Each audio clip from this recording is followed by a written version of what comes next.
बिस्मिल्लाहिर रहमानिर रहीम आऊज़ु बिल्लाहि मिनश शैतानिर रजीम बिस्मिल्लाहिर रहमानिर रहीम। हे जगतबासी, आज आमी शामीम आলী চিশতি আপনাদের সামনে একটু আলোচনা নিয়ে আসলাম। সেই আলোচনাগুলো হবে যে কর্ম করো, ফলের আশা করিও না, ফলের আশায় কর্ম ত্যাগ করিও না। হে জগতবাসী, যে এই যে একটা কথা বলা হলো যে এই পৃথিবীতে মানুষ লাভের আশায় সব কিছু করে, লাভ ছাড়া কোনো কাজ করেন না। তবে বিভিন্ন ধর্মের গ্রন্থ আছে যে ঈশ্বরের বাণী, আল্লাহর বাণী, ভগবানের বাণী, গডের বাণী, যে কয়জনের নাম বলা হলো সেই কয়জন সে মূলত একজন। তবে আমরা দ্বিধা দ্বন্দ্ব করি না বুঝে যে বিভিন্ন নামে আল্লাহকে ডাকে। তিনি ভগবান বলেছে, তিনি ঈশ্বর বলেছে, তিনি আল্লাহ বলেছে, তিনি গড বলেছে। তো এই প্যাচগুলো যারা ধরে তারা মূলত অজ্ঞানী, শিশু, এবং শিশুদের কথায় কিছু মনে করতে নেই। মাথায় হাত বুলিয়ে বোঝালে তারা অবশ্যই বুঝবে। তবে আজ আমি শামীম আলী চিশতি আপনাদের সাথে যে এমন একটি কথা নিয়ে হাজির হলাম, জানি না এই কথাগুলো কার ভালো লাগবে কার খারাপ লাগবে।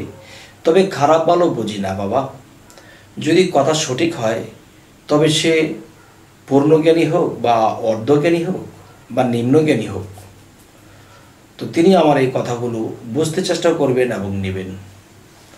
হে জগতবাসী, যে কর্ম করো ফলের আশা করিও না এবং ফলের আশায় কর্ম ত্যাগ করিও না। আচ্ছা, দেখা যায় আপনি একটা চাকরি বাকরি করতে গেছেন বা একটা ব্যবসা করতে গেছেন বা কোনো একটা কর্ম করতে গেছেন। এখন আপনি এই কর্ম করে আপনি সফল হচ্ছেন না, সাফল্য তো লাভ করতে পারছেন না। দেখা গেছে এই কাজটা চেঞ্জ করে অন্যটা করলেন বা অন্যটা করলে হচ্ছে না, এরপরে দেখা যায় হতাশ হয়ে বসে আছেন। ওটা একটা বিষয়, কিন্তু এখানে কোন কর্মের কথা বলা হয়েছে? যে কর্ম করো ফলের আশা করিও না এবং ফলের আশায় কর্ম ত্যাগ করিও না। কর্ম যদি আমি আমার মাওলার সাথে প্রেম করি, এই প্রেমকে টিকিয়ে রাখতে গিয়েও একটা কর্ম আছে। আর এই কর্মের আরেকটি নাম হলো সাধনা, বা আমাদের আরবি ভাষায় বলা হয় আমল করা। আর আমলেরই আমরা সেই কথাটি বলে থাকি কর্ম। তবে এই আমল, কর্ম বা সাধনা, এই যে জিনিসগুলা যদি কেউ আল্লাহর পথে করে, আল্লাহর পথে কর্ম করতেছে, আল্লাহর পথে সাধনা করতেছে, আল্লাহর পথে আমল করতেছে, কিন্তু দেখা যায় যে কোনো ফলাফল পায় না। হে আল্লাহ, তোমাকে এত ডাকি, তোমার এত ইবাদত করি, তোমার এত গুণগান করি, কিন্তু আমাদের কোনো ফলাফল দাও না, আমার কোনো রেজাল্ট দাও না। এই যে একটি কথা, তাহলে বোঝা গেল আমরা রেজাল্টের জন্য এই ইবাদত সাধনা করি, কর্ম করি, আমল করি। যে আমাদের স্বার্থ আছে। স্বার্থ কীরকম? যে আমি আল্লাহর ইবাদত করি, আল্লাহর কাছে এই শক্তিটা চাইছি, এটা সাধন বলে আমি এই আল্লাহর এমন একটা বস্তু বা শক্তি বা একটা বস্তু আমি চেয়েছি। তবে দেখা যায় যে যারা সাধনা করে বা কর্ম করে, আমল করে, তারা দেখা যায় কোনো ফল পায় না। ফল পায় না কেন? যে আল্লাহর কথা হলো সে নিজের স্বার্থের জন্য করুক বা যেই মন নিয়ে সে করুক, প্রেমিক মন নিয়ে করুক, যে শুধু আমি আল্লাহকেই চাবে, তাহলে দেখা যায় যেই মন নিয়ে করে সে সাধনা বা কর্ম আমল করুক, কিন্তু দেখা যায় যে এখানে যে বিশেষ কথাটি আপনাদেরকে বোঝাতে চাচ্ছি সেটি হলো, মানুষ যখন একটা কর্ম বা একটা কিছু করে তাহলে স্বার্থ রেখে করে। আর স্বার্থ রাখার উপরে তার বিশ্বাস আছে যে আল্লাহ আমাকে দেবে।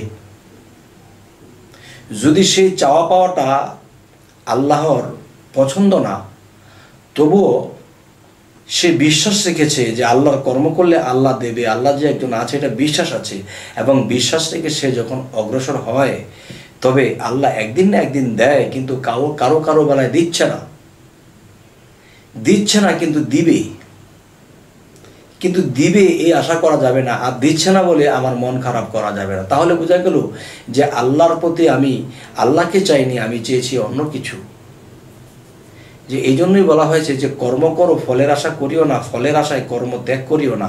আল্লাহ কি দেবে না দেবে না দেখ, আল্লাহ আমাকে না দেখ, তবু নিঃস্বার্থভাবে যখন আমি আল্লাহর কাজ করতে থাকব, তবে দেখা যায় আল্লাহ খুশি হয়ে যাবেন। যে তাকে আমি দিচ্ছি না, সে যেটার জন্য চায় তাকে আমি দিচ্ছি না, তবু সে আমার কর্ম করে, আমল করে, তবু আমাকে সে ডাকে, চোখের পানি ফেলায়। তখন দেখা যায় আল্লাহ তো আর অত নির্দয় নয়, তখন আল্লাহ একদিন দিয়ে দেন। কিন্তু এই সময়ে কেউ অধৈর্য হয়ে কর্ম ত্যাগ করে দেয়। তো এই জন্যই আমি বলেছি যে কর্ম করো, ফলের আশা করিও না, ফলের আশায় কর্ম ত্যাগ করিও না। হে জগতবাসী, যদি কেউ মনে কোনো বাঞ্ছা রাখেন, যে কোনো বাঞ্ছা রেখা হয়েছে যে হে আল্লাহ তুমি আমাকে এটা দিবা, আমি তোমার কর্ম করতেছি, তবে এরকম বাঞ্ছাটা না রাখাই ভালো।